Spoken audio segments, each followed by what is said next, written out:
Eu amo o que eu faço em qualquer... Eu acho que tem que amar o que faz, tem que ter paixão. Porque se você tem paixão, se você tem talento, a chance de você ser bem sucedido e ganhar dinheiro é natural.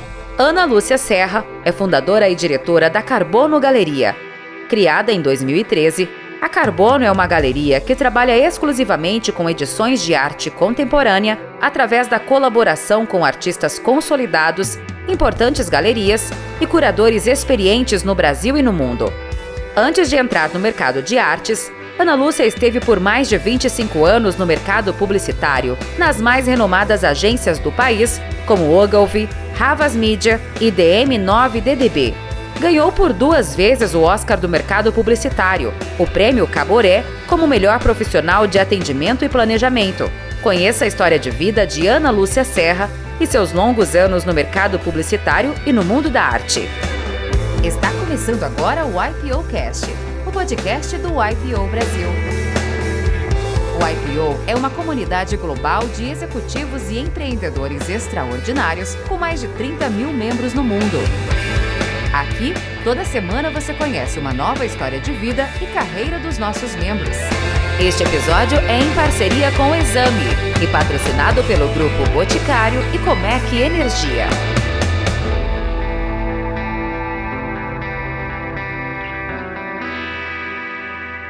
Bem-vindos a mais um YPO Cast, o podcast do YPO Brasil em parceria com a Exame. Eu sou Rossana Sadir e hoje eu tenho o privilégio de estar em companhia com 2 ícones do YPO. A Yapim, que é a minha co-host e está no YPO há 22 anos, e a Ana Serra, uma grande amiga com 20 anos de YPO. Então, pela primeira vez, nós temos um YPO 100% feminino, por pura coincidência, porque todas nós somos a favor da diversidade, da inclusão, e quanto mais diverso, melhor. Mas vamos aproveitar esse momento também da confraria feminina. Bem-vinda, Ana, um prazer estar com você. E para mim também é um grande prazer estar aqui com a Ana, porque ela é uma amiga querida, a gente é colega de fórum. E então é um privilégio te apresentar, né, aqui pro grupo.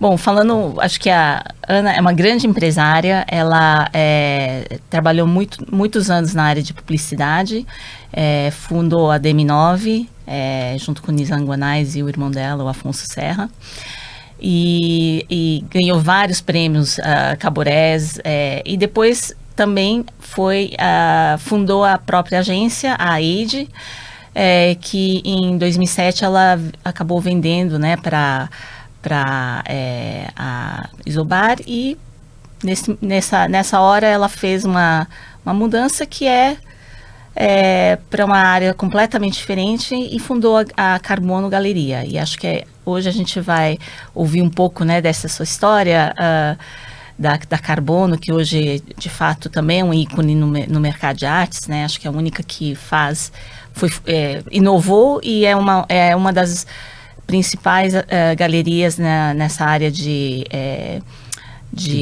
edições. E é um prazer realmente estar aqui com a Ana e estar aqui com todos vocês para mais uma edição do IPO Cash. Então, bem-vinda, Ana.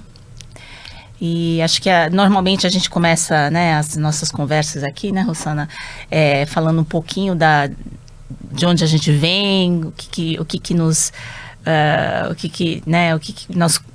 construiu como pessoas. E acho que eu te conheço há bastante anos, né, Ana? Mas acho que pode contar minha história. Mas aí seria super legal ouvir um pouco da... Obrigada, Rossana e Yapim. Para mim também é um prazer estar aqui. Tantas trocas que nós já tivemos. Eu também tô achando maravilhoso esse quórum feminino. Nada contra. Bom, vou começar contando um pouco da minha história. Eu sou de São Paulo. Sou a 4ª filha de pais separados desde sempre, da minha vida inteira. Tive um exemplo fortíssimo na minha vida, que eu não tenho como negar, que é minha mãe, que foi uma mulher mega vencedora, trabalhadora, numa época que ninguém trabalhava. Então, isso para mim, eu cresci com essa referência de uma mulher forte, trabalhadora. Então, isso para mim foi sempre a minha inspiração E é tudo, eu começo falando isso porque é por onde eu comecei. Porque eu comecei com tanta garra e com tanta vontade de acontecer, fazer as coisas acontecerem. Eu era menina, eu jurava que eu ia ser bailarina, vou contar por essa parte, porque muita gente não sabe. Eu tinha certeza que eu ia ser bailarina, comecei a estudar, e eu sempre fui muito dedicada, muito CDF. Então eu passava, sei lá, 5 horas por dia ensaiando balé. Eu ia pra escola e minha mãe só falava, você tem que estudar, você tem que acabar o estudo. Ela me apoiava em qualquer coisa. Então eu fazia balé todas as horas por dia que eu conseguiria sem atrapalhar a escola. Fui para Londres, morei 4 meses em Londres. Minha mãe tinha me mandado para estudar inglês, eu fui lá e só estudei balé. Ficava o dia inteiro estudando balé. E quando eu voltei de Londres, depois de 4 meses, a minha mãe, que sempre me apoiou, falou para mim, você tem opção, você decide. Se você quiser continuar ou se você quer parar. Eu tinha certeza que eu não seria uma ótima bailarina. E foi daí que eu desisti do balé. Para mim era fazer uma coisa que não seria muito bem feito, eu não queria. E aí eu desisti de ser bailarina, prestei vestibular, entrei na faculdade de publicidade, que foi uma outra referência na minha vida muito grande.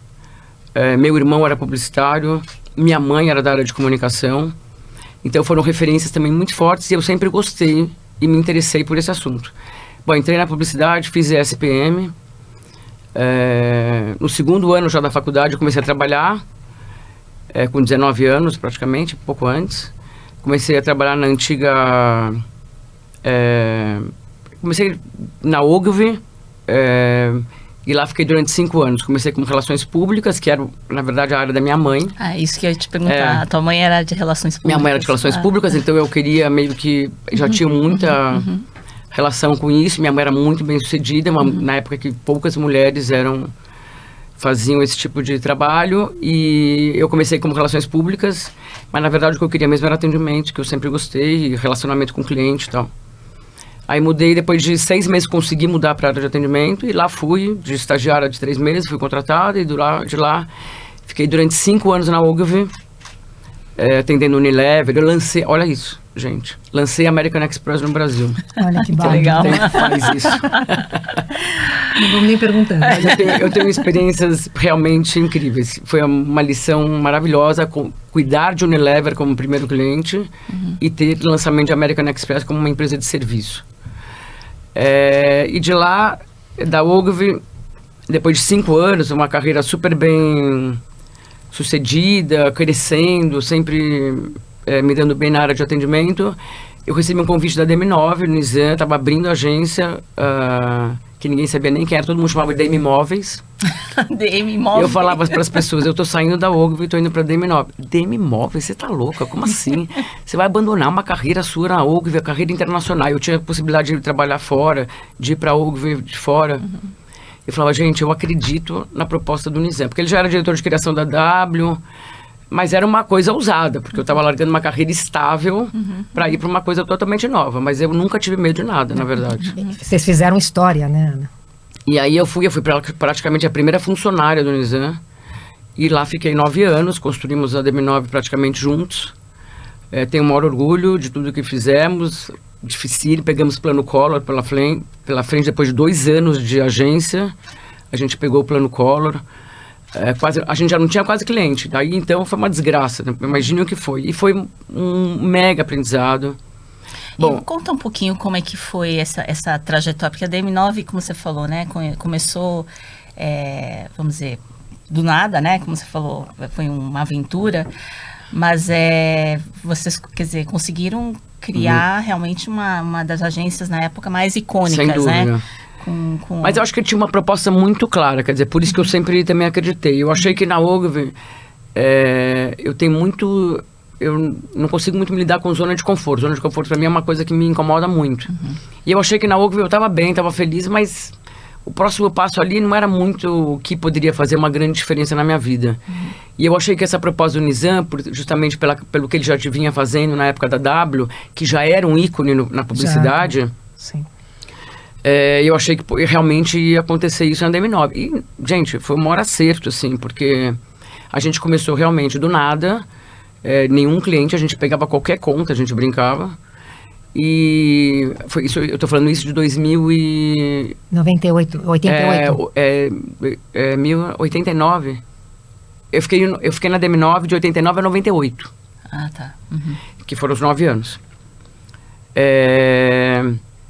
E aí a gente começou realmente, porque foi uma proposta muito diferenciada, muito criativa, muito focada no cliente, muito focada em resultado. E realmente a gente cresceu muito rápido e foram 9 anos de um aprendizado incrível. Eu fui diretora-geral da agência, eu fui diretora-geral de atendimento, cuidava de todos os clientes. Depois saí como diretora-geral da agência. Foi muito difícil a minha decisão de saída da DM9, porque eu era uma coisa que, como tirar o rótulo DM9 da minha cabeça, porque eu era totalmente envolvida e visto a camisa, sempre vesti a camisa da empresa que eu estava. E na época você trabalhava com o seu irmão também, na agência? O meu irmão foi, na verdade, o Afonso, ele foi um grande publicitário também foi diretor de atendimento da W. Ele foi para a DM9, até é importante falar, depois de mim. Ah, interessante. Porque eu lembro direitinho, quando eu estava na agência, na agência, eu tenho muitos publicitários à minha volta. Na verdade, meu marido é publicitário. A gente se conheceu na Ogilvy e ele também foi sempre mega bem sucedido. Depois saiu da Ogilvy, foi para a DM9 também e foi depois ser sócio da UMAP, que foi durante 25 anos, que foi o maior sucesso da propaganda como case. Meu irmão, que foi um grande publicitário também, que foi diretor da W. E depois aí um dia o Nizam chegou para mim e falou assim, eu tenho uma novidade para você. Eu falei, qual é? Vou trazer seu irmão. Eu falei, não. Como assim? Eu vou trazer o Afonso, mas pode confiar em mim, vocês vão se dar bem, vai ser ótimo. E a gente se dava maravilhosamente bem, mas nunca a gente tinha trabalhado juntos. E eu acho que a gente ele era mais velho, mas era o mais velho? Ele era logo depois de mim, 4 anos depois mais velho que eu. E ele que foi, inclusive, meu grande incentivador de ir pra DM9 na época que eu fui. Mas eu não sabia que ele iria em algum momento. Ele foi também como sócio da agência. Mas a gente teve sempre uma coisa de muito respeito, ele também tinha muito cuidado. Acho que ele tinha até mais cuidado comigo, para eu não ficar frustrada, do que eu com ele. E foi uma experiência incrível, porque como lidar, porque na verdade eu queria, imagina, ter que provar o meu trabalho, tendo um marido bem sucedido, um irmão bem sucedido, uma mãe que era uma referência. Então assim, eu me sobressaí no meio desse monte de gente bem resolvida e com bons exemplos, não foi fácil. Mas eu fui sempre de uma forma muito natural e a gente se deu maravilhosamente bem, até o momento que eu achei que eu já tinha cumprido meu papel, como digo, achei que já não era mais para mim a DM9, que eu já tinha feito tudo que eu tinha para fazer lá e resolvi assumir novos desafios. Amo o desafio, sempre amei, sou movida a desafios. E aí eu saí da agência, e importante falar, sem ter nada resolvido, porque eu achava que eu tinha que sair para dar um respiro. E o que foi o clique que te O clique deu foi porque eu tive um conflito que eu tenho que falar. O Nizam queria que eu assumisse a agência no lugar do meu irmão. Isso para mim não podia ser. Eu não podia passar por cima do meu irmão. Para mim isso seria seria desleal. Muito desleal, e eu não sei fazer isso. E eu preferi eu sair, já que ele também era sócio da agência, do que criar esse conflito com o meu irmão. No final eu acabei saindo e criei o conflito, porque ele ficou sem falar comigo, porque ele achou que eu abandonei ele. Mas é a vida, não tem problema. Depois as coisas se esclareceram, né? Isso. Mas eu saí da agência e depois de um mês eu fiquei em casa, para alegria das minhas filhas, que um mês eu nunca tinha parado de trabalhar. E recebi um convite da Euro, que o Dalton Pastore foi meu primeiro chefe na propaganda na Ogilvy. Eu tinha muita admiração por ele. E ele era sócio e diretor da Euro RSCG. E ele me convidou para ser diretora-geral da agência. Com carta branca, a agência dele era muito ruim. O que é ótimo, né? Para quem gosta de desafio, exatamente né? Exatamente isso. Era um prato cheio para mim. Eu falei, mas você tem certeza que eu tenho carta branca? Ele falou, você tem carta branca para arrumar a agência como você quiser. Nossa, foi maravilhoso. Foi uma experiência sensacional. Eu fiquei 1 ano lá, colocando a casa em ordem. Eu falo que eu transformei aquilo numa agência de fato. Então mudei tudo, todas as áreas, atendimento, planejamento, criação, tudo. E foi maravilhoso. A agência virou mega competitiva naquela época.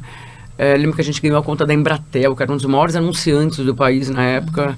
A gente ganhou a mudança da Antártica e Brahma para virar Ambev. Nossa. Foi realmente uma experiência incrível. E eu saí de lá com a missão cumprida eu acredito muito nisso também, de fechar ciclos, sabe? E eu achei que eu já tivesse feito tudo. Um dia, meus 2 parceiros da DM9, diretores de criação da DM9, Carlos Domingos, Tomás Lorente, me ligam. A gente tinha uma relação muito boa, eu sempre trabalhei muito bem próximo da criação, para dizer que eles estavam saindo da DM9 perguntando se eu queria montar uma agência. E aquele dia, eu estava naquela fase que eu já estava achando que aquela Euro já tinha feito o que eu tinha para fazer, mas não era minha cara aquela agência. Eu falei, topo, vamos montar uma agência. No dia, a gente se reuniu no dia seguinte, eu saí da Euro, aí a gente começou a desenhar a agência. Bom, eu sei que em 2000 a gente abriu, eu fiquei um ano e pouco na Euro. Em 2000 saí de lá para montar a agência, eu, Tomás Domingos. Em início de 2000 a gente montou a agência. E era uma época que, junto com a internet, gente. Acreditem, 2000, tô falando. Então, a gente nasceu muito com essa cara do digital. Tanto que o nome da agência era Eide Ponto. Uma marca linda, um era diretor de criação, os 2 eram diretores de criação, um era diretor de arte, outro era redator. Montamos a agência e montamos muito com essa cara também. Eu acredito muito em trazer uma proposta nova em qualquer lugar que você faça. Você tem que fazer uma diferença. Ainda mais em mercados tão competitivos como no caso era a publicidade naquela época. E ainda mais um mercado que estava começando o processo de transformação, ainda sem acreditar muito, né? Uma coisa totalmente nova, mas a gente tinha que trazer uma coisa nova, porque mais uma agência no mercado, né? A gente tinha nomes muito bem estabelecidos no mercado, eu como área de atendimento, negócio, eles como diretores de criação, mas a gente tinha que trazer uma proposta nova. E sem dúvida nenhuma a gente abraçou a internet. Eu contratei uma pessoa muito fera de internet na época, e a gente ganhou tudo que era .com.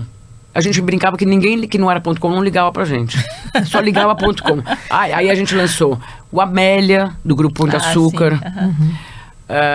Fizemos um lançamento muito importante na época, que era o jornal Valor Econômico, a gente que lançou. Que legal. Então a gente fez lançamentos muito importantes. Lançamento do Valor, lançamento do Amélia.com, do Grupo Pão de Açúcar. É um grupo que passou pela minha carreira histórica em todas as agências. Sempre eu tenho uma história com eles. Que ainda quando era gestão de Diniz, família Diniz, né? Depois não mais. E aí, planetaimóvel.com, Cidade Internet, olha, mas foi uma experiência maravilhosa. E aí, rapidamente, a gente se consolidou como uma agência inovadora, diferenciada, e aí ganhamos Nike, ganhamos MTV, ganhamos Dell, e aí a agência realmente foi um estouro, foi maravilhoso. Até chegar em 2018, eu comecei a ficar preocupada. Exatamente. Não, desculpa. Até 2008, e eu comecei... 8 anos, a agência já tinha 8 anos, o ciclo, só 7, 8 anos. Eu comecei a achar que a gente estava ficando parado no tempo. Que nada de novo, a gente não tinha mais nenhum diferencial no mercado de novo. Porque a internet já estava todo mundo falando, já acabou, não era mais diferencial nenhum. As concorrências. E comecei a ficar preocupada. E os grupos internacionais todos no Brasil bombando. Eu falei, bom, ou a gente dá um passo e se associa a alguém e vende, ou se associa a algum grupo internacional, ou a gente vai morrer. Comecei a olhar o que a gente podia fazer e tal.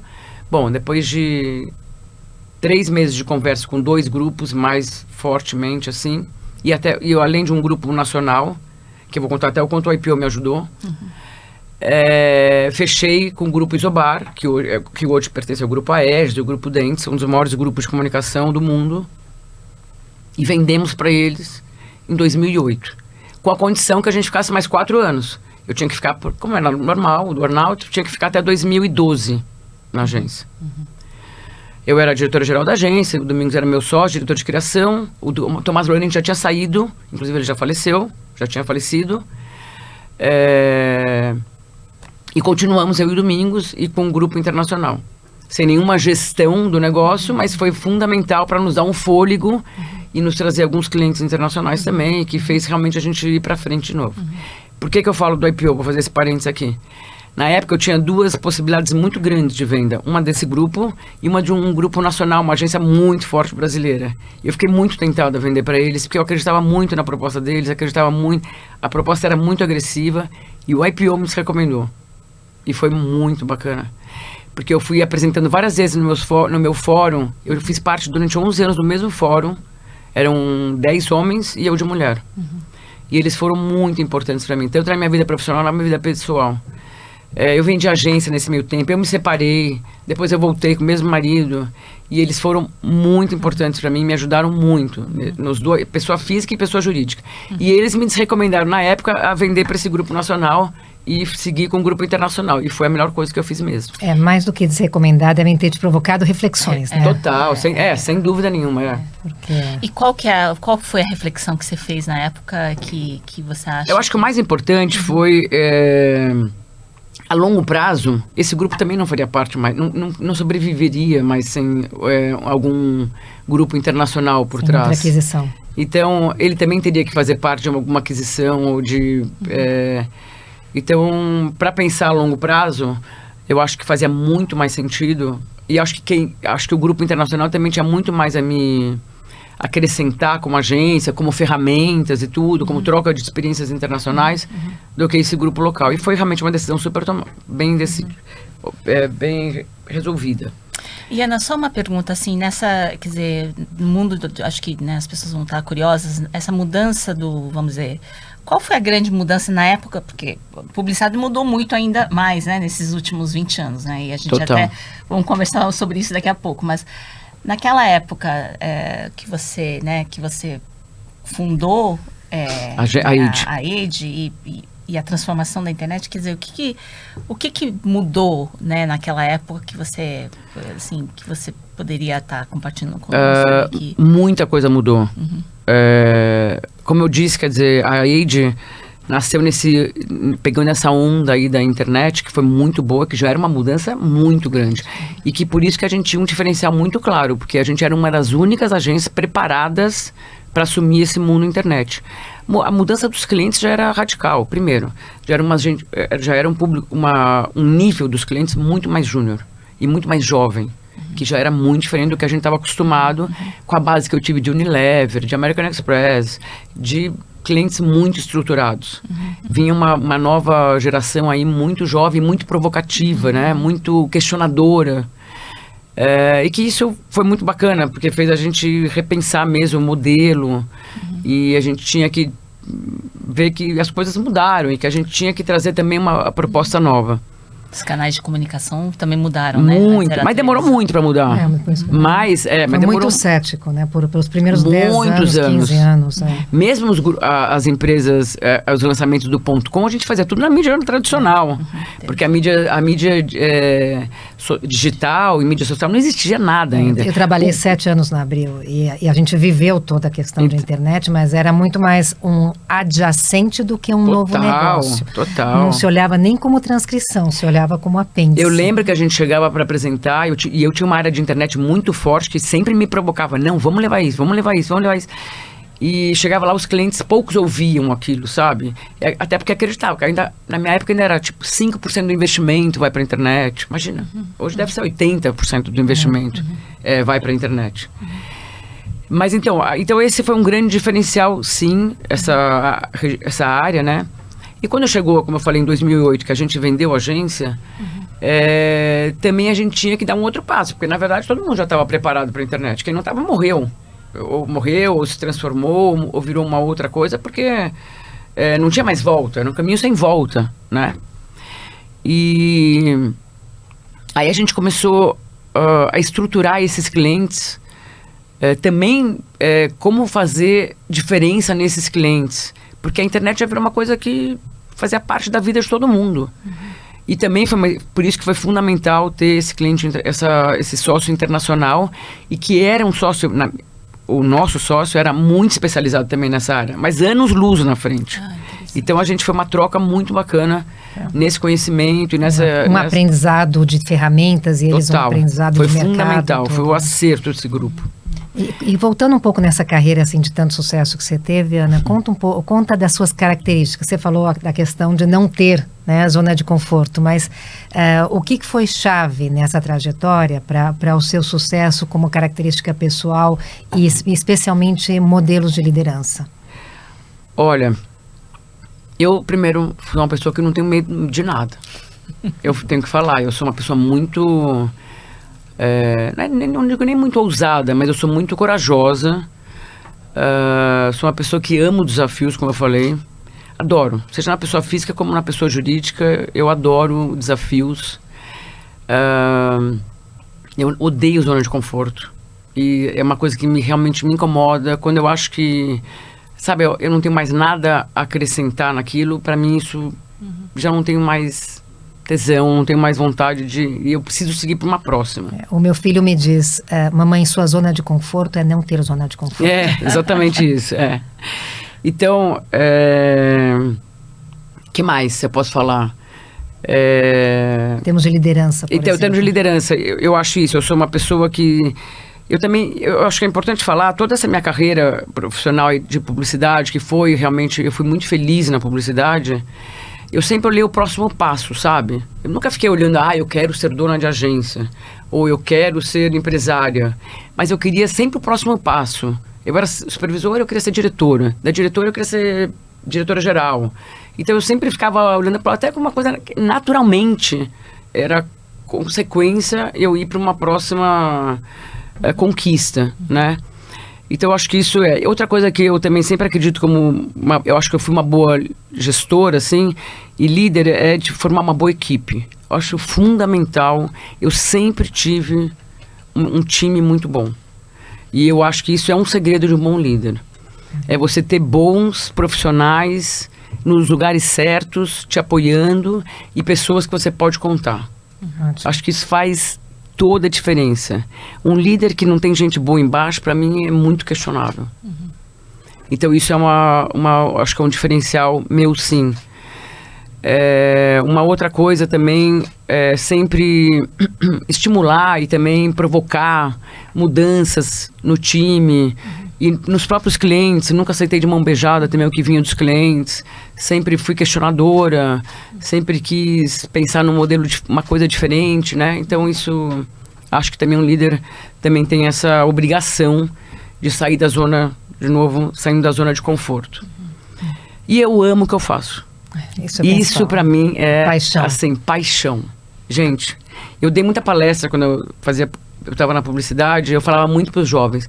Quando vocês acordam, vocês vão com muita paixão trabalhar? Nossa, que delícia, eu vou trabalhar mais um dia. Se não, desistam. Não façam o que vocês estão fazendo. Porque a publicidade é uma das carreiras mais disputadas, competitivas. Então, se você não ama o que você faz, pense, para e muda de área. Porque você não vai... Então, assim, eu amo o que eu faço em qualquer... Eu acho que tem que amar o que faz. Tem que ter paixão. Porque se você tem paixão, se você tem talento, a chance de você ser bem sucedido e ganhar dinheiro é natural. É consequência. É consequência, total. Acredito muito nisso. E Ana, dentro desse mercado de publicidade, quer dizer, assim, realmente donas de agências, ou, né, eram poucas mulheres também na época, né? Sempre. Apesar de ter muitas mulheres dentro da publicidade, mas assim, realmente no topo... Bom ponto, Iapim. Acho que... Eu lembro, eu fiquei 30 anos na publicidade. Fui, acho que uma das únicas mulheres donas de agência. Acho que eu só consigo falar mais 3 mulheres donas de agência. Porque eu lembro, é até engraçado você falar isso, porque eu lembro que sempre no Dia Internacional da Mulher só tinham 3 entrevistadas. Sempre eram as mesmas. Eu e as 3. Sempre. Eu até brincava, gente, precisa aumentar esse número de mulheres. Do mesmo jeito que a gente aumentou o número de mulheres do IPO. E é o que você falou, verdade. Tem muita mulher na publicidade, sempre teve muita mulher, mas as mulheres se davam como satisfeitas quando chegavam num nível. Poucas queriam realmente dar mais espaço. Quebrar o telhado de vidro. Exatamente. É o que eu falo.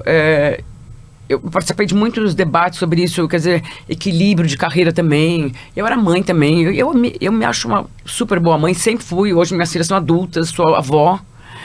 E eu sempre fui muito próxima, mas sempre trabalhei muito. E eu sempre questionava muito por que as mulheres... Eu amava trabalhar com mulher, sempre contratei muita mulher. E sempre incentivava que elas crescessem, mas chegava no nível de diretoria, elas se davam como satisfeitas. Porque achavam que já ganhavam um bom salário. Isso é em qualquer segmento, eu acho. Elas já ganhavam um bom salário, já estavam num nível bacana e não queriam assumir mais riscos. Então, a publicidade, poucas como eu tiveram essa coragem. E digo, eu acho que numa mão só eu consigo falar hoje história aí de mulheres que foram publicitárias, que até abriram agências e foram bem-sucedidas, felizes, como eu fui. E feliz. Né? Aí, só para encerrar a publicidade... Tem mais uma pergunta sobre publicidade. Não, pode... Aí, como eu falei, em 2008 eu vendi agência, eu tinha que ficar até 2012. Chegou em 2012... Início de 2012, eu cheguei pro meu sócio Domingos, local, que foi meu sócio a vida inteira, há 13 anos, quando a gente fundou a agência. E falei para ele, eu não vou continuar quando a gente vende a 100% da venda da agência. Eu acho que eu tô com um ciclo encerrado na publicidade. Me dou como feliz, satisfeita e acho que vou parar. Vou largar a publicidade. E aí eu comecei a ficar apavorado. Eu falei, meu Deus, eu vou parar. Tenho certeza que a publicidade eu não tenho muito mais o que fazer. Mas eu ia fazer o quê? Fazer um sabático. Eu ficava pensando, que eu vou começar a estudar. Aí eu ficava pensando sempre, que outras coisas eu posso fazer? Fui fazer coaching, pensando assim, que outras áreas eu poderia fazer, caso eu largasse a publicidade mesmo. Fiz vários, tudo dava comunicação. Você montar uma agência só de mídia digital de novo, virar cliente, olha, de 10 possibilidades, tudo era na área de comunicação. Aí começava a dar alguns sinais do mercado de arte e criança também, que eu falo que a minha terceira possibilidade vai ser alguma coisa de trabalho...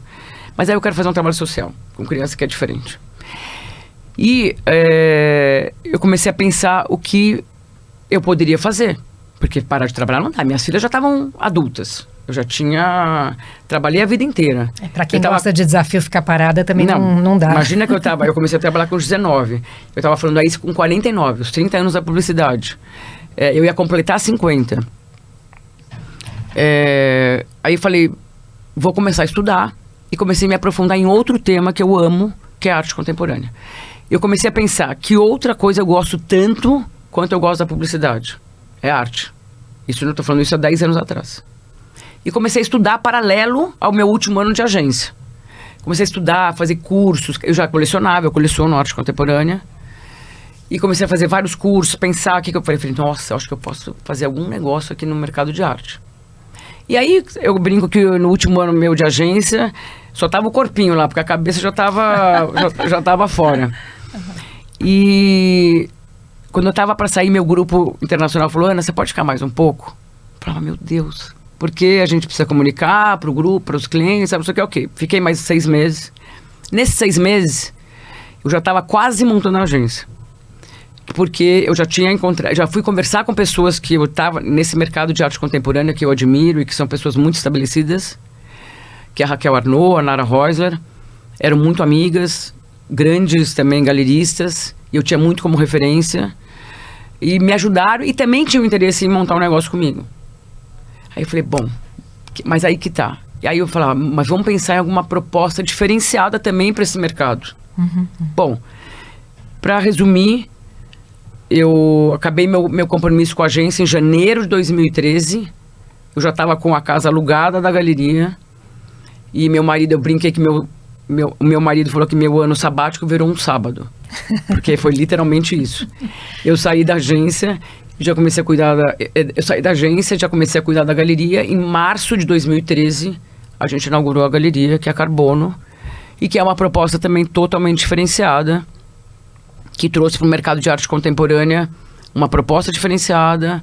Hoje ela é absolutamente conhecida e claramente bem posicionada. Qual o nosso diferencial?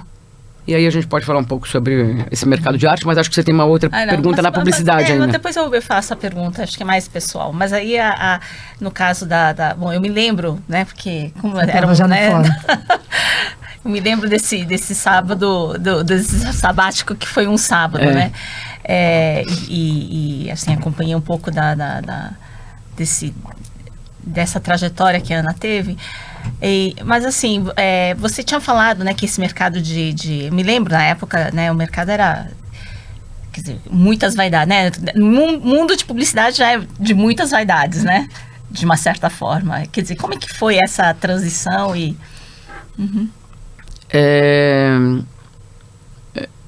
Você vê, realmente o mercado de publicidade era um mercado pequeno, relativo. Pequeno que eu digo assim, um mercado importante, crescendo sempre, mas um mercado pequeno. Imagina o mercado de arte, então. Menor ainda, que a gente conta os players importantes, não é difícil. De todos os lados, né? Concorrentes, artistas, total, e compradores, sem dúvida, né? Mercado super... mas o que nos deu esse gatilho para abrir, para apresentar essa proposta, que eu vou contar um pouco o que é, de fato, a Carbono. Como colecionadora e como estudante, quer dizer, estudiosa e querendo realmente saber cada vez mais do mercado de arte contemporânea, eu percebia que o mercado estava crescendo muito, cada vez mais caro, o mercado de arte contemporânea, estamos falando, tá? E eu percebi que a gente precisava dar mais acesso a novas pessoas criarem suas coleções e começarem a pegar o gosto pela arte contemporânea. A gente percebia que muitas pessoas gostavam, mas tinham um receio. Ou gostavam, mas não tinham coragem, por exemplo, de entrar numa galeria. Porque não se sentiam bem, porque achavam que precisavam entender do mercado de arte.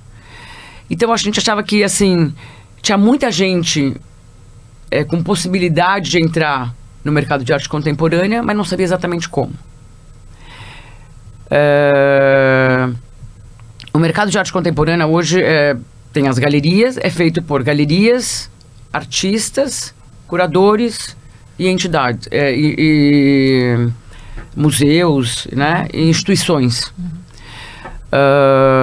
E dentro do mundo de galerias, de novo, que proposta diferenciada eu posso oferecer para esse mercado? Ok, meu objetivo é ampliar esse mercado de arte contemporânea, fazer com que mais pessoas tenham acesso a esse bom trabalho de arte.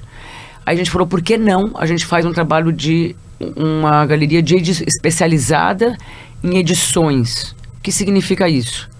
São trabalhos múltiplos, que não são obras únicas, mas são obras de artistas renomados, certificados e tudo, mas com valores mais acessíveis. E essa foi a nossa proposta muito clara. Não tem quem não saiba hoje o conceito da Carbono. E outra coisa importante, foi assim desde o seu início.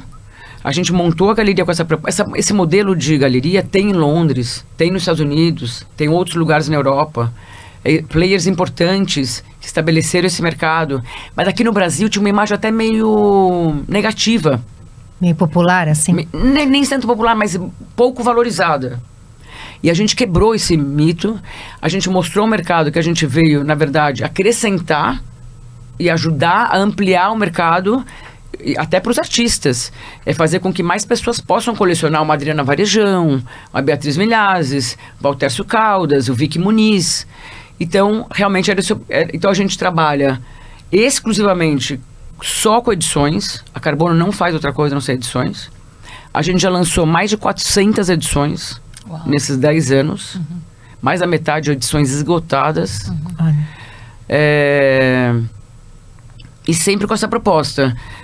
E hoje a gente fica muito orgulhosa de ver quantos colecionadores a gente desenvolveu, que pegaram gosto por esse mercado, e hoje estão aí, são colecionadores que já têm a sua própria coleção e amam a arte contemporânea. Então a gente acha que a gente tem realmente esse papel de quase educar, democratizar. E a Carbono hoje tem uma imagem realmente consolidada. A gente acabou de completar e comemorar os 10 anos na SP Arte. Para os 10 anos, a gente escolheu 10 artistas consagrados: Vicky Muniz, Adriana Varejão, Arthur Lescher, Sandra Cinto, Paulo Pasta, Le Parque, e fizeram edições exclusivas para comemoração nos nossos 10 anos. Praticamente tudo esgotado, praticamente 100% esgotado. Lançamos na SP Arte. E eu tenho orgulho de ter feito realmente uma proposta, de novo, ter trouxe para o mercado de arte contemporânea uma proposta diferenciada, ajudei a ampliar esse mercado de arte. E eu tenho uma sócia que maravilhosa. Eu acho que eu tenho sorte com sócios também, porque eu tive um sócio durante 13 anos na publicidade, maravilhoso, meu amigo até hoje, querido. E tem uma sócia há 10 anos, que nós montamos a galeria juntos. Ela também é ex-publicitária, mas eu não sou amiga dela da época da publicidade. A gente se conheceu por causa do mercado de arte. E a gente se dá maravilhosamente bem, a gente pensa muito igual, somos complementares. Ela era de criação na época da publicidade, ela era diretora de arte, e eu da área de atendimento. Eu continuei na mesma dobradinha de atendimento e negócio com a área de criação. A Renata é uma grande parceira hoje, uma grande amiga, uma irmã para mim, e a gente se dá maravilhosamente bem, a gente acredita no mesmo nas coisas, por isso que a agência... Por isso que a galeria é tão claramente... O conceito é muito claro, muito estabelecido. A gente não mudou de nada desde da fundação. Você entrou no Oceano Azul, né, da arte. E sendo duas publicitárias, o que vocês trouxeram do mundo da publicidade, dos seus aprendizados, né, que vocês conseguiram aplicar nesse mercado de artes? É boa, Rosana, eu acho que essa aí é uma ótima pergunta, mas acho que na verdade um pouco eu já falei. Quer dizer, quando a gente estudou o mercado de arte, a gente pensou...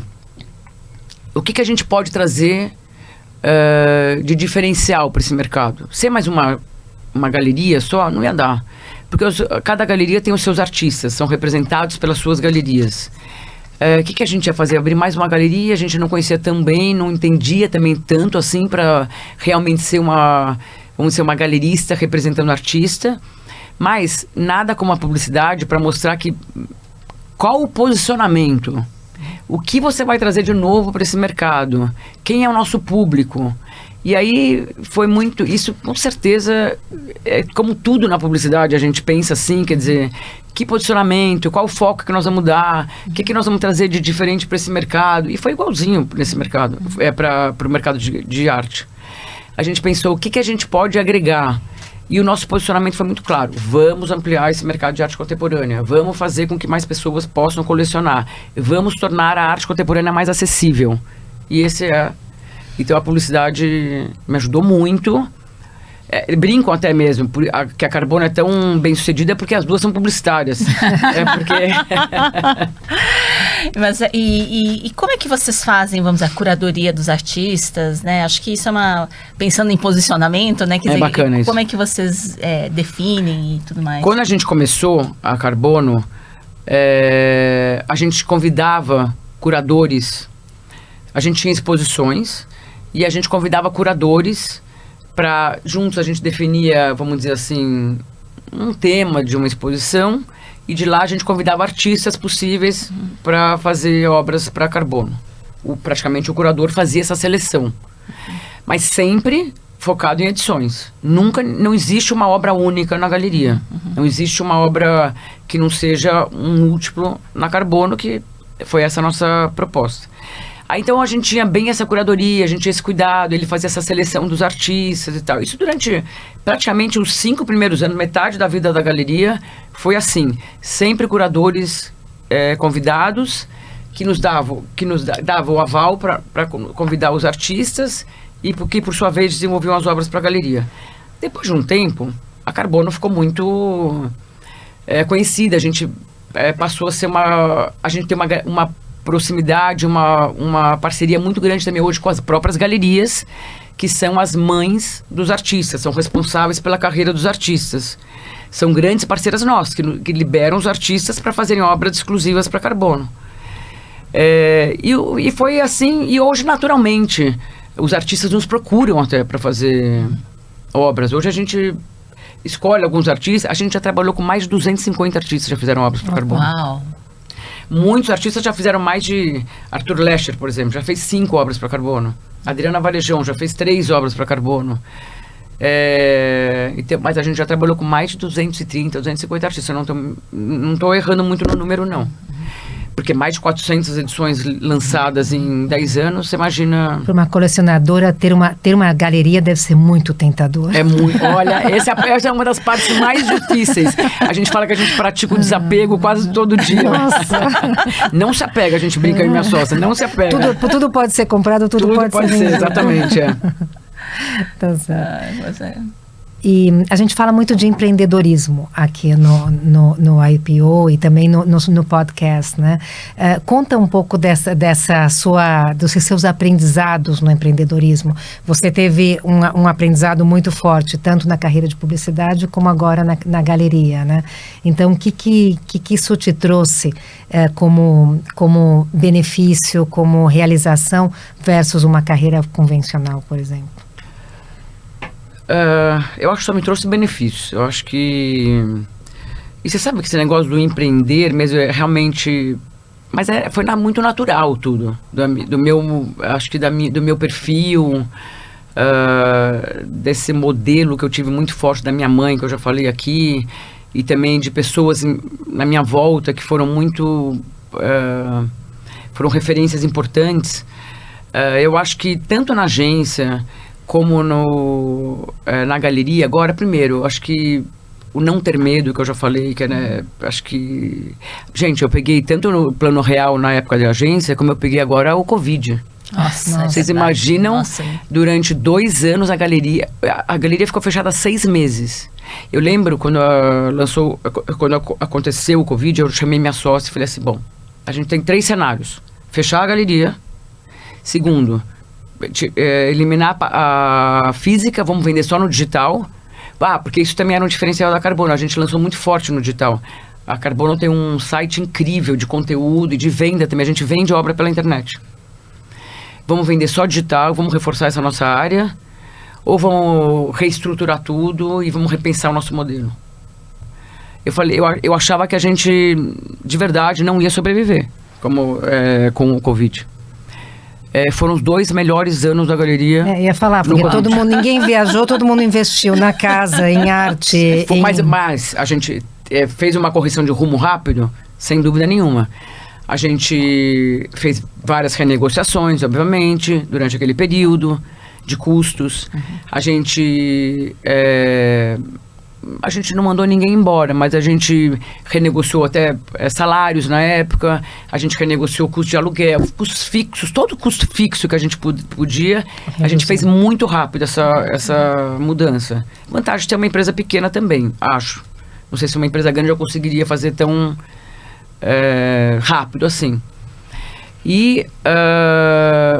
fomos muito agressivas no online, no WhatsApp, agressivas assim de manter uma relação próxima com os clientes.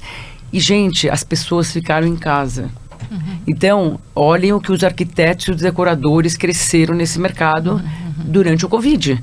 O meu negócio foi consequência. Porque a Carbono cresceu... Foram os 2 anos de maior crescimento. O ano passado também foi um ano excepcional para a galeria. O seguinte do Covid.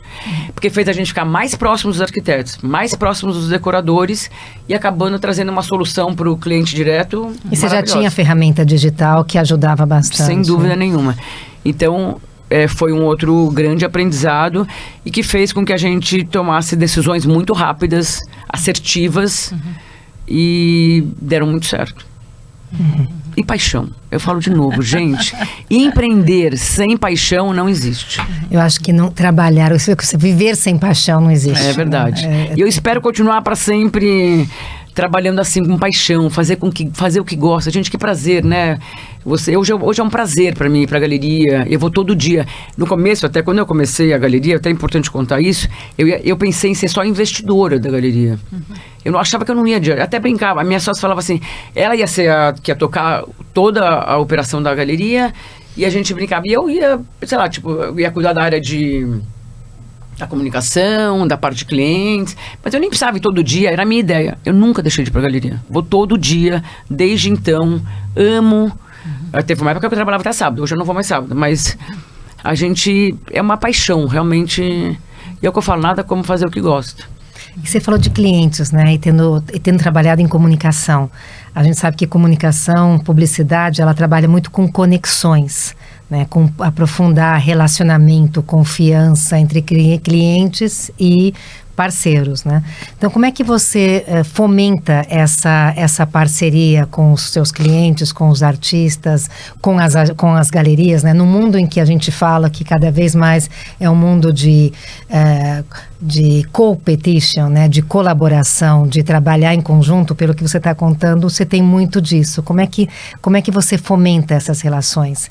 E aí, para dar um toque pintoresco, você trouxe alguma história que te emocionou nesses 10 anos de parceria, também acho que vai ser muito interessante.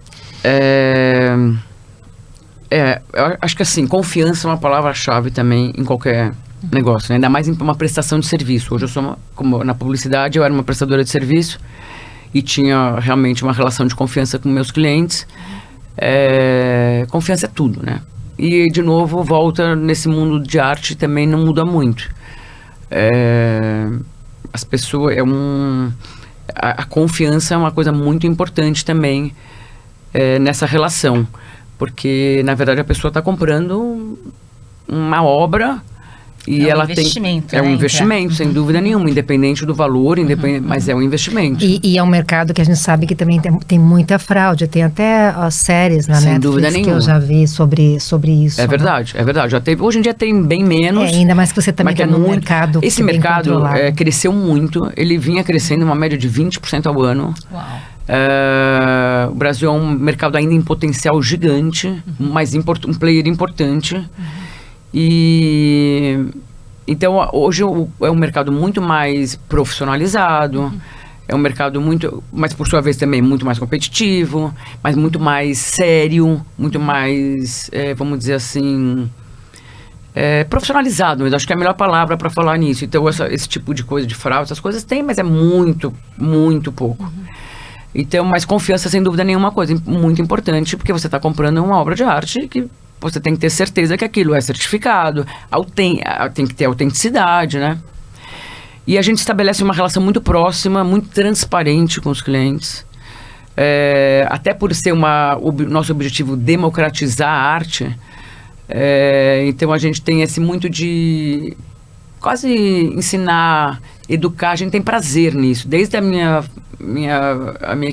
equipe de atendimento, eu e minha sócia, de estar lá o dia a dia, de educar, de ensinar, de fazer as pessoas se sentirem próximas, confortáveis. O importante é as pessoas se sentirem seguras e felizes também de estar comprando. Eu brinco, mas é muito sério. Eu nunca comprei uma obra de arte que eu não goste. Eu nunca comprei uma obra de arte que alguém falou para mim, algum galerista falou para mim assim, vai valorizar muito, eu odiar aquilo. Não. Eu nunca comprei e falo a mesma coisa para meus clientes. Compre o que você ama. Porque você vai passar o dia olhando para aquilo e vai falar, puta, um dia vai valorizar isso. Eu odeio, mas um dia vai valorizar isso. Não pode. Compre o que te faz bem para a alma. Porque aquilo lá vai estar na sua casa o dia inteiro. Então, assim, é muito importante você se sentir bem.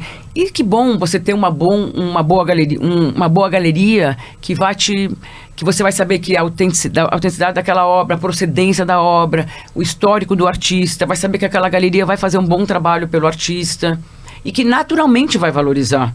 Mas compre o que você gosta, que te faz bem, e que você possa. Então, isso é uma coisa que a gente também acaba dividindo muito com os nossos clientes, e eles acabam se sentindo muito confortáveis em comprar na galeria. E realmente relação, confiança é muito importante. E com os artistas? Com os artistas também, mas lembrando que a gente não representa artista, mas os artistas adoram trabalhar para a galeria porque a gente acaba ampliando o mercado deles, de colecionadores dele. Porque é justamente isso. Ele tem a galeria mãe, que faz um trabalho excepcional, que é da carreira dele, e a gente, na verdade, a gente sempre fala que a gente é complementar ao trabalho que a galeria mãe faz daquele artista. É fazer com que mais pessoas tenham acesso ao trabalho de uma Adriana Varejão, por exemplo. E como desenvolver uma edição com a Varejão. Ela acabou de fazer uma edição exclusiva para nós nos nossos 10 anos. Esgotou em 24 horas. E é uma história que tenha te emocionado nesses 10 anos, então, Ana? Eu tenho o maior orgulho em 10 anos do que a gente fez nesse mercado também. Eu e a Renata, minha sócia. Com certeza. E Ana, como é que vocês estão posicionados? Quer dizer, como é que é esse mercado lá fora? Acho que talvez é uma curiosidade que as pessoas também possam ter sobre o mercado, vamos dizer, Quer dizer, como é que a Carbono... Quer dizer, será que esses são planos futuros da Carbono de expandir mais? Sim, a gente está até num estágio hoje que, assim, como eu estava na agência em 2008, que eu resolvi... Eu pensava assim, tinha 8 anos também, eu pensei assim, meu Deus, o que a gente vai fazer agora? Esses 10 anos foram muito bem, até assim, estabelecidos, posicionados, como resultado também. Aí a gente está pensando também agora, e agora, qual é o próximo passo? Será que é uma expansão geográfica? É uma coisa que a gente pensa. E a Carbono, a gente recebe alguns convites para abrir a Carbono em outras praças. Mas não é uma tarefa fácil. E a gente tem hoje analisado, assim, quem poderia ser um parceiro, qual o modelo do negócio, porque é muito difícil a rentabilidade. Porque justamente o nosso modelo, por ser um modelo mais democrático, a nossa rentabilidade também é muito menor de uma galeria convencional, natural, né? Natural, o nosso modelo. Então, para você ter um outro parceiro e ter que ter um sócio local, buscar a rentabilidade para esse modelo ainda é muito difícil. Ainda não encontramos o pulo do gato, mas é o nosso próximo desafio. É pensar numa expansão geográfica, sim. Porque dentro do modelo, você falando do modelo internacional, primeiro, a Carbono acho que é a única no Brasil. Isso é fato. O nosso modelo de negócio, quando a gente abriu até a Carbono, tinha uma ou outra galeria com o mesmo posicionamento. Não existe mais. Uma não existe mais e a outra não é mais só focada em edições como a gente é. Então nós somos as únicas. Se bobear da América Latina, é uma das únicas. E no mercado europeu existem alguns parceiros muito bacanas, que a gente tem muita troca, que a gente também acaba trazendo muitas obras internacionais, de artistas internacionais. Os artistas locais, todos brasileiros, que é 90% do nosso acervo, todos fazem obras exclusivas para a galeria. Os artistas internacionais, não. Um ou outro faz. Mas o outro, a gente tem parcerias com essas outras galerias ou editoras internacionais que também fazem o mesmo modelo de negócio que o nosso, e a gente traz obras internacionais, como o do Cruz Dias, como o do Le Parc, artistas importantes. Estados Unidos e Europa, Estados Unidos e Inglaterra são os maiores mercados de arte contemporânea. Estados Unidos também tem outros modelos, outras referências como a nossa. Tem alguns digitais também, que é 100% focado no digital, mas ainda é um tabu, vocês acreditam? Que ainda as pessoas têm muita resistência a comprar arte contemporânea, pela internet.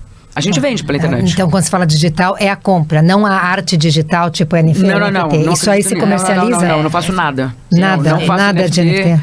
Tenho muitos questionamentos sobre isso. Não é o próximo pulo do gato, então, aí, pra você também, né? Fomos provocadas por isso. Imagina. Fomos convidados a fazer uma galeria só de NFT. Há 1 ano, 2 anos atrás, isso estava bombando, né? Ainda bem, há 2 anos a gente foi convidada a abrir uma galeria só de NFT. Ainda bem que a gente resistiu. Eu não acredito nisso. Já desvalorizou horrores. Mas... acho que é difícil dizer não acredito, mas é um novo mercado que precisa ser Mas por enquanto eu ainda não acredito. Agora, quando eu falo digital, a experiência de compra pela internet é diferente. Eu não estou falando de arte digital. Arte digital, Estou falando de... Da compra mesmo. Compra, as pessoas ainda têm... Olha, o site da Carbono é um site completo, acessível, democrático. Você tem todas as informações lá das obras, todo o nosso acervo está lá. Os artistas, tem conteúdo também. As pessoas amam o nosso site. E compram. Mas compram um pouco perto do que a gente gostaria que comprasse. Mas porque as pessoas... Muita gente entra na galeria e fala: eu vi no site de vocês, posso ver? Quer ver a obra em loco, física, né? Porque eu entendo. As pessoas querem ver realmente se é aquilo que ela viu na internet, né? Não é comprar uma blusinha que você... Que é o processo de compra normal também, né? A gente, hoje, quando você fala de omnichannel, né? Muitas pessoas vêm na internet, vão na loja, fazem pesquisa, compram de um lugar, compram de outro. Quer dizer, essa pluralidade de consulta existe. Agora, ainda mais quando investimentos altos. Em compensação, pelo Instagram e pelo WhatsApp, a gente vende muito. Olha que coisa. Interessante. Mas porque tem a pessoa por trás. Interessante. É o complementar. A minha internet, o meu site, ok, você pode comprar, ele é super fácil, friendly mesmo. Mas é o relacionamento. Mas É o relacionamento. Não tem ninguém por trás. Aí a pessoa pega e vai no Instagram, a gente tem uma presença forte no Instagram. Instagram é uma ferramenta fundamental pra gente. 2 ferramentas fundamentais, Instagram e WhatsApp. Aí a pessoa vai pro Instagram e tá falando com alguém. É muito diferente. E a gente vende muito pelo Instagram e pelo WhatsApp. Porque tem a pessoa, tem um relacionamento. Já existe esse relacionamento. É o que você falou, é complementar. Exatamente. E que modelo de inspiração você está deixando para suas filhas, então? Que caminhos que elas trilharam, assim? Eu tenho 2 filhas, uma de 34 e uma de 31. Vai fazer 32 comecinho de julho. Você sabe, eu acho que eu sempre fui uma referência muito forte para elas, não tenho dúvida disso. Por um lado é bom, por outro lado não. Tenho que colocar isso também como... Eu aproveitei tudo de melhor da minha mãe, desse formato aí, dessa guerreira que ela foi, dessa visionária, ela rompeu modelos na época que nenhuma mulher trabalhava, imagina? Nenhuma mulher trabalhava, então ela foi uma referência muito forte. As minhas filhas, eu tenho certeza que elas têm o maior orgulho, elas me têm como a maior referência, mas nenhuma tem essa garra que eu tenho, eu acho, sabe? Elas fazem tudo com muito amor, elas fazem tudo... Eu sempre mostrei isso para elas, façam o que vocês gostam, independente do que for, pensem se vocês gostam. As 2 já trocaram de carreira, uma trabalhou 10 anos com moda, se formou em Nova York, trabalhou com 10 anos, foi bem sucedida, largou tudo, começou arquitetura. Olha só. Agora já está trabalhando na arquitetura. Mas elas têm essa coragem. Muito bacana, a coragem de mudar, eu também incentivei. Sem dúvida nenhuma, sem dúvida. E a outra também, a minha menor, se formou em publicidade, não gostou de trabalhar em publicidade, para minha frustração, que eu adoro a ideia que ela tinha se dado bem na publicidade, mas não gostou. E daí começou a fazer parte de doces, foi super bem sucedida. Ela fazia brigadeiros e bolos, super bem. Daí ela teve um segundo filho, parou, foi morar em Nova York com meu genro. E hoje ela parou com tudo isso e voltou para o Brasil e montou um outro... Ela é muito focada em criança, então ela montou um negócio de brinquedos educativos agora, muito bacana, com a minha sobrinha também. Então elas têm muito esse negócio também de vontade de fazer algo, de vontade de... E principalmente coragem Mas elas não têm essa pegada minha. Eu acho que também... Nenhuma das 2. Eu nunca me esqueço, eu vou falar. Eu vou fazer elas escutarem esse podcast, porque eu lembro que eu já levei até para terapia a minha mais velha chegar para mim e falar assim, eu trabalhava muito. Um dia eu questionava ela, eu sempre fui muito exigente com as minhas filhas.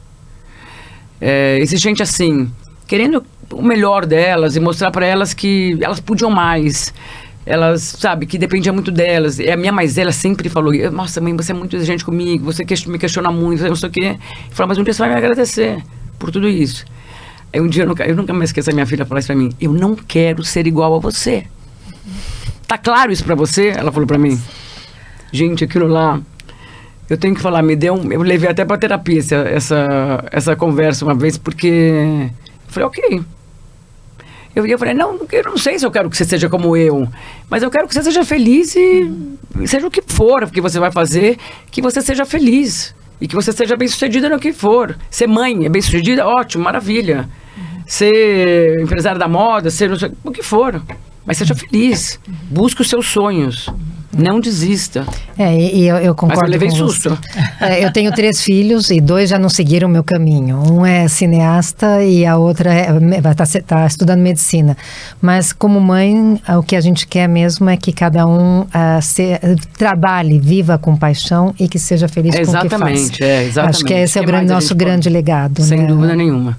Com certeza. E Ana, conta um pouquinho assim, o Zé, como que ele apoiou você em toda essa trajetória, né? Quer dizer, de uma certa forma ele também era um concorrente, né? Porque tinha uma outra agência e agora nessa trajetória nova das artes. O Zé, meu marido, nós estamos casados há 37 anos, coisa rara. Lembra que eu contei que tive uma separação aí de 1 ano e que também foi bem bacana a ajuda que eu tive. Depois de 1 ano a gente voltou, então a gente fala que a gente teve um break aí, mas foi ótimo. E a gente tá junto há 37 anos. Você imagina, 37 anos, 2 publicitários. Durante 30 anos, eu trabalhei 30 anos na publicidade, então era dormir com o inimigo, brincadeira. Não podia contar segredos em casa. Mas, na verdade, eu sempre tirei o melhor disso tudo, porque ele sempre foi uma referência muito grande pra mim. E a gente começou a namorar até porque, na verdade, eu tinha uma grande admiração por ele. E eu lembro que ele entrou na Ogilvy, eu já tava na Ogilvy. E eu ia lá, meio que, sabe, querendo aprender com aquela... Ele era diretor de atendimento já, e eu era uma aprendiz, assim, tava começando minha carreira. E eu achava ele o máximo. E queria aprender com ele. Mas, assim... E daí começou o nosso relacionamento, acabamos casando. E... Então eu sempre tive ele muito... Ele sempre foi muito bem sucedido. Sempre foi uma referência pra mim. Então, muito menos como concorrente. E muito mais do que como uma inspiração ele foi pra mim. Sempre me ajudou, sempre me apoiou. Ele também foi muito bem sucedido, foi, como eu falei, 25 anos sócio da UMAP, com o Marcelo Serpa. E é um dos maiores cases do mercado publicitário. E foi uma inspiração enorme pra mim. Tive muitos mais ganhos do que, vamos dizer assim, do que ter um concorrente próximo. E depois, quando eu larguei a agência antes dele, né? Eu larguei o mercado publicitário em 2012, comecinho de 2013, há 10 anos, e ele largou há 7 anos, ele também saiu da publicidade já. E ele, quando eu comecei a falar, vou fazer outra coisa, vou fazer uma galeria, eu pensei disso, não sei o que, no primeiro momento ele levou um susto, mas nunca deixou de me apoiar, até porque ele falou que é impossível viver comigo sem eu trabalhar. Então ele tinha que me apoiar, porque ele falava, Deus me livre você em casa com essa sua energia sem trabalhar.